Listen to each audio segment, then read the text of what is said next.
I won't quote the Australian song, I've been everywhere, mate, but Jesus, I've been in a lot of places, you know, and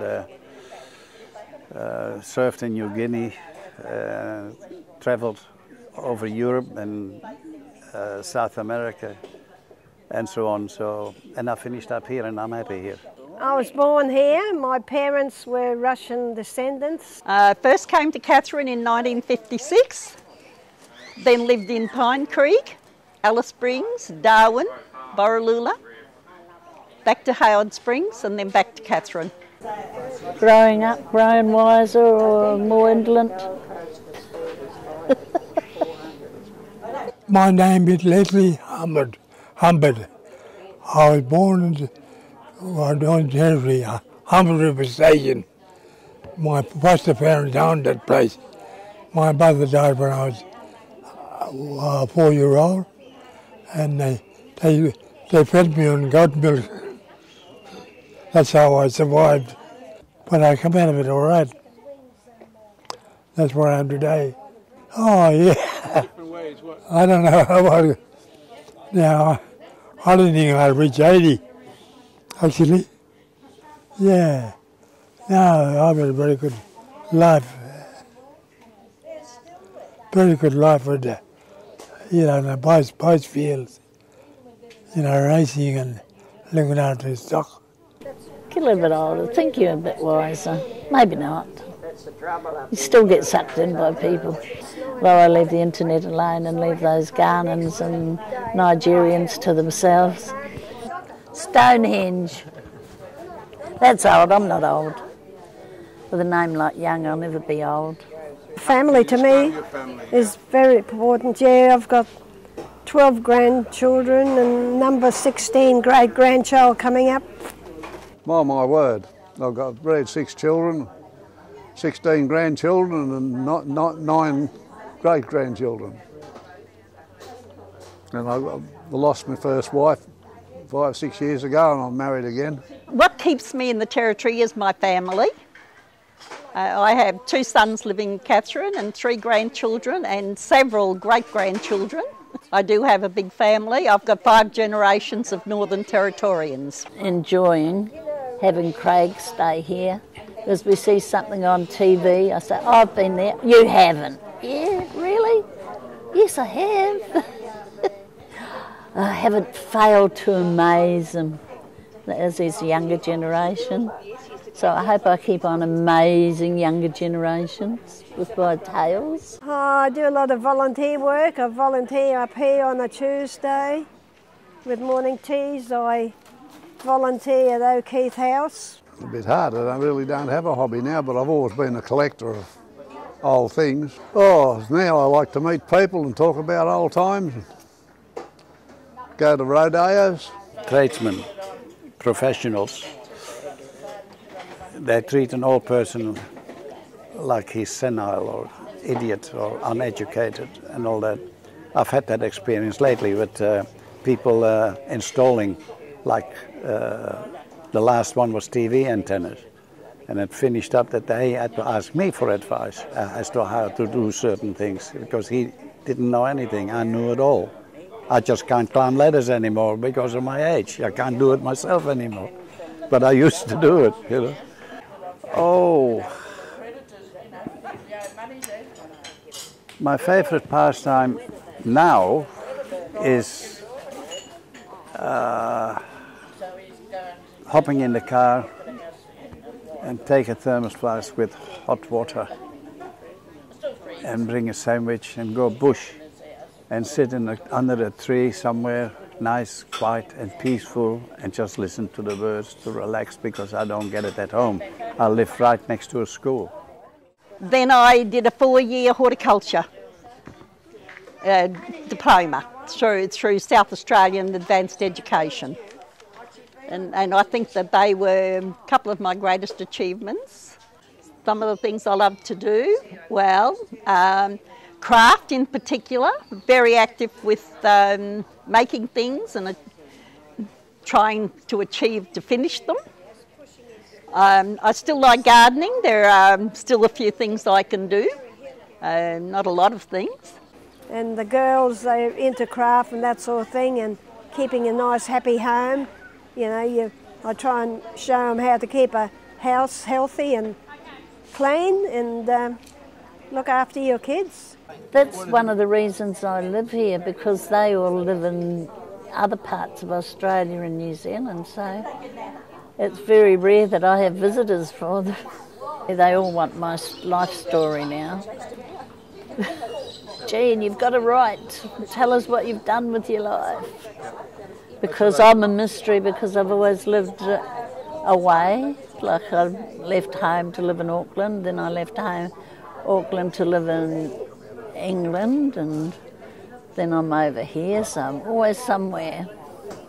When I went from Darwin to Katherine, and then I want to go to Western Australia, about 100 kilometres out, my car broke down.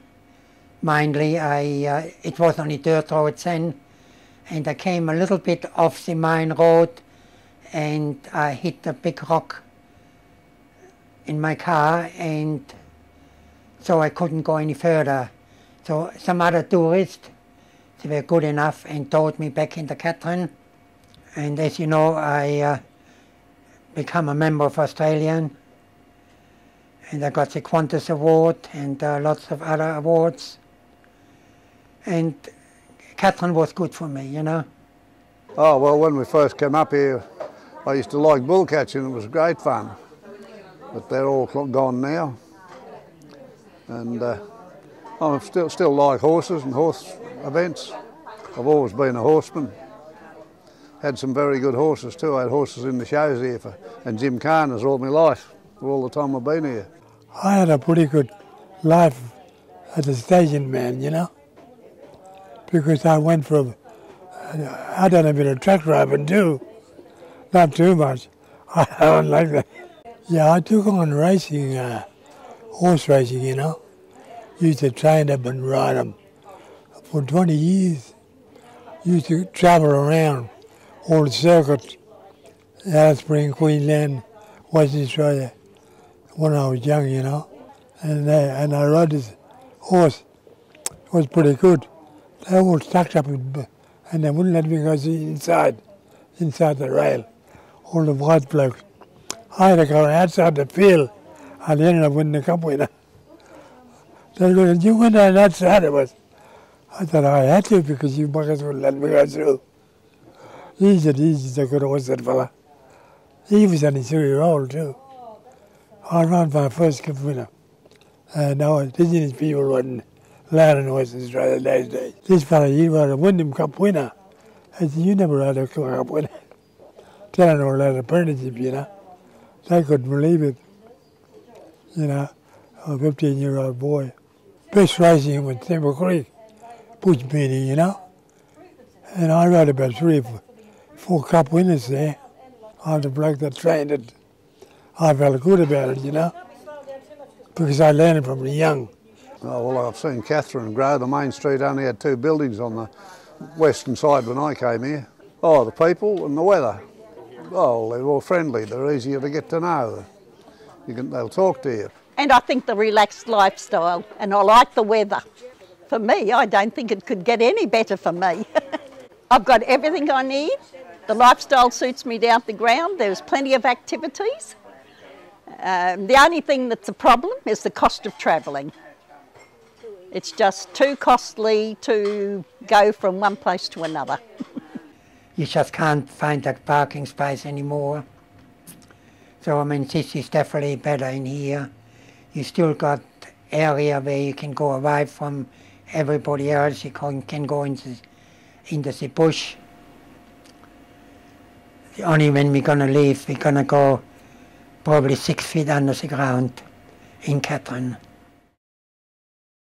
I felt relief, there's no pressure, it was easy-going life, you know, and I like the Australian way.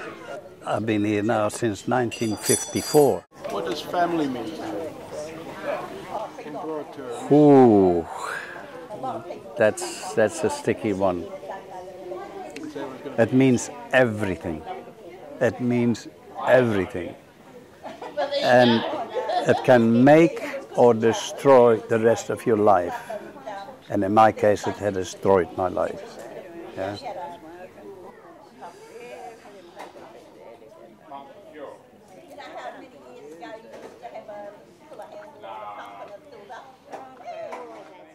My better memories are when the children came along, and then the grandchildren, and the weddings and the big special birthdays, the special graduation days from university and things like that, and seeing my grandchildren achieve what they want to in life.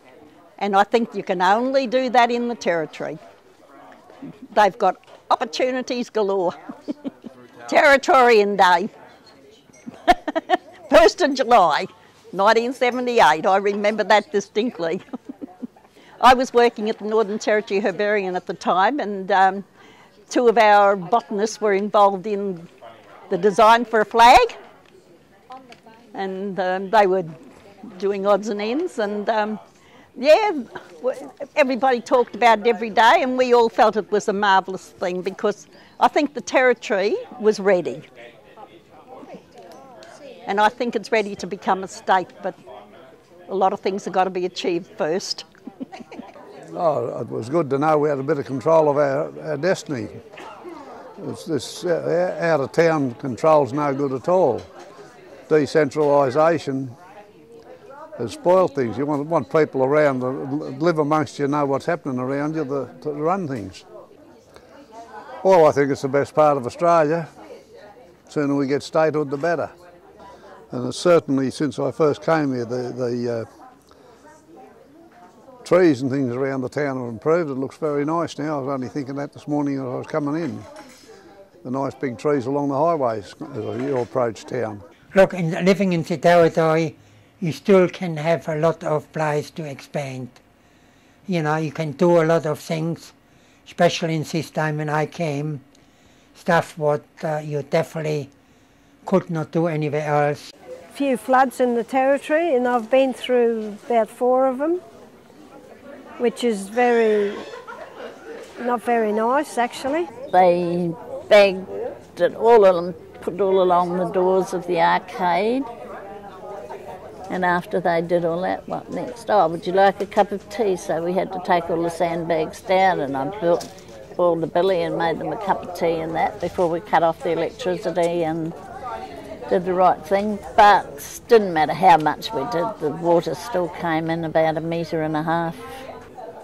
Made me cry a few times, shed a few tears for those people. I suppose it's all good. There's a lot of bad and there's a lot of good. We've had lots of fun. Oh, I was told there were cheap cars up here. They are if you pick them up off the side of the road. But we've got it down there, we've got a few flood. We had it down there, we had about 1.5 meters of water. Woolworths was a little bit higher, they are a little bit lower than we are.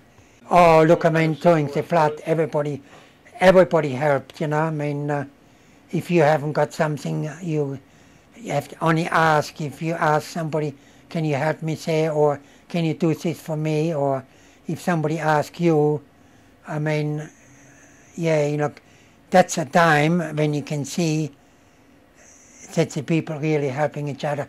But not only Katherine people, but also whole of Australia helped Katherine, you know. Well, I've never given it a thought. It's just life. I think that I was rather timid when I came to the Territory, but I have oodles of confidence now. And I think most of that has been having lots of people around that could guide and help. During my younger days when I had a young family, and from then just developed. But see, I've always had family. I have no idea until I find it. I'm not striving for anything more or greater.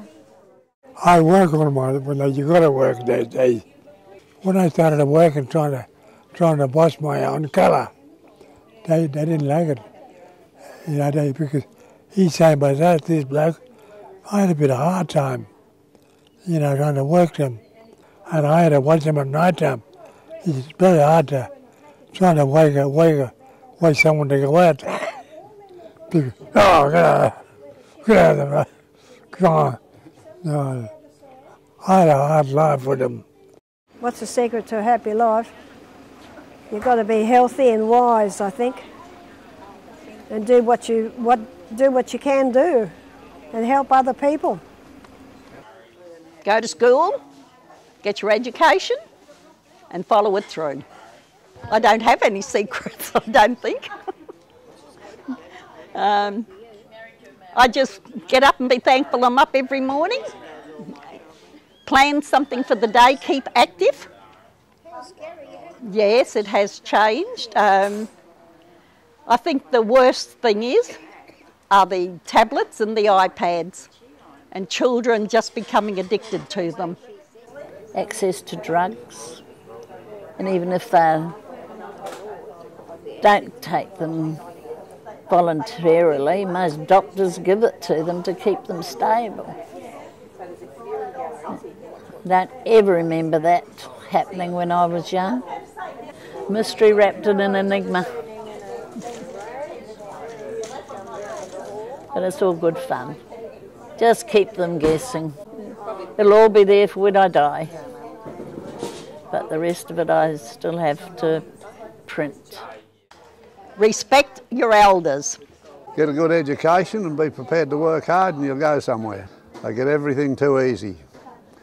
And there's nobody's prepared to take responsibility for anything, and they don't know that it exists. I suppose same with the white people too, you know. I think you ought to change too. Young people are today more interested in the wrong things, I think.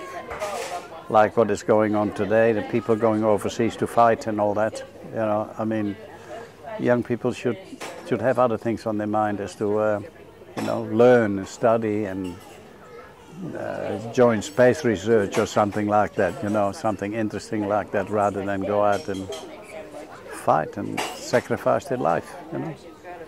And that is getting stronger by the day. I do not like that, but hey, I'm not young anymore, so. Yeah, well, listen, see, in my time, Aboriginal culture was different. They were very strict by young time. You know, it's different now. They all change all the time, you know. Aboriginal culture, not to what it was. And when I was young, everything was so different. And life is a lot easier. If they step out of line, they don't get a strap or a cane. Like we used to, stand up, whack. There's nothing else that happens. They just got it easy, easy, easy. Maybe just get an education, but at least they care. People do care. The more languages you speak, the more you understand life and how you perceive life from somebody else's point of view and so on. So the more languages you can understand, the more you understand in life, you know. That's how I see it.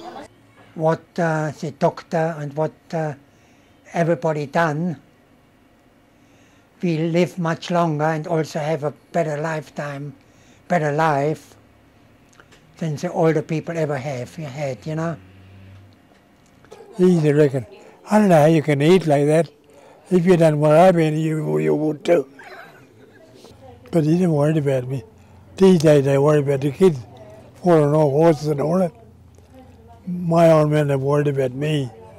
I said, either you could better or you don't. One day he was out on the horse and made me. I mean, I was only about 17 or so. He wouldn't let me get on. He said to me, take it easy now. Take it easy, all right. When I got on him, I stuck the spurs into the mongrel. He felt like hell too. But I was pretty good at it too. I never drank till I was in my 40s, 30s, 40s. I never smoked till I was 35. It's actually a very interesting thing, you know, what I wrote and say. Thing, you know, when the first pension came in Australia, you know, only probably about 30% of the people actually went to the pension, you know, because most of them died earlier, you know. And, you know, I would have been dead. I had colon cancer, you know, and I went up the tree and fell down, and say if it would have been 50 years earlier, you know, they would have said, well, see you later. I could stop working and would have a very, very good work, could go travel around the world and do lots of things. But I just couldn't do it, you know. When I'm at home, even Sunday, yes, I'm taking it easy, but still I have to go out and do something. I might come over here and find out what's going out, how's they going, and things like this. I just can't completely let go, you know. And this time when we got small, I could have got and sold everything and would have a huge amount of money. But what do I do then?